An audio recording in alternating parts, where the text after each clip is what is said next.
Suraxanı rayon icra hakimiyyətinin başçısı Adil Əliyev növbəti dəfə gənclərlə görüşüb.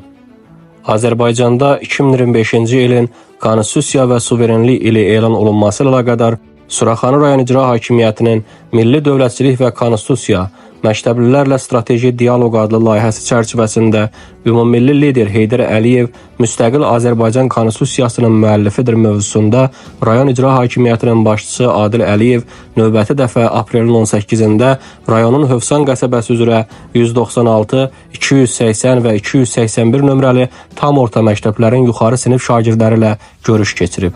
Görüşdə rayon icra hakimiyyəti başçısının müavinləri, sözügedən məktəblərin direktorları, müəllim heyəti və 11-ci sinif şagirdləri iştirak ediblər.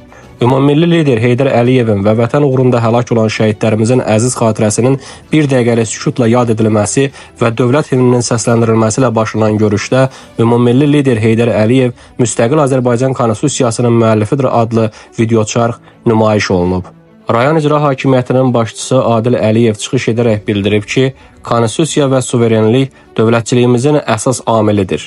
Prezident cənab İlham Əliyevin müvafiq sərəncamı ilə 2025-ci ilin ölkəmizdə Konstitusiya və Suverenlik ili elan olunması, dövlətçilik tariximizin öyrənilməsi, eyni zamanda qüdrətli Azərbaycanın dünya ölkələri sırasında özünə layiqli yer tutması, müstəqilliyimizin dönməz və əbədi olmasında bir çox prinsiplərin həm tarixi əhəmiyyətini, həm də mahiyyətini daha da ön plana çıxarmaq baxımından əvəzsiz rol oynayır.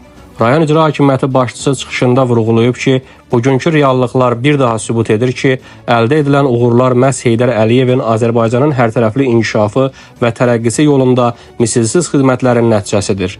Dahi şəxsiyyət Heydər Əliyevin ömür yolunun hər birimiz üçün vətənə xidmət etməyin simvoluna çevrildiyini qeyd edən Adil Əliyev, Ulu Öndər Heydər Əliyevin tarixi xidmətlərindən bəhs edib.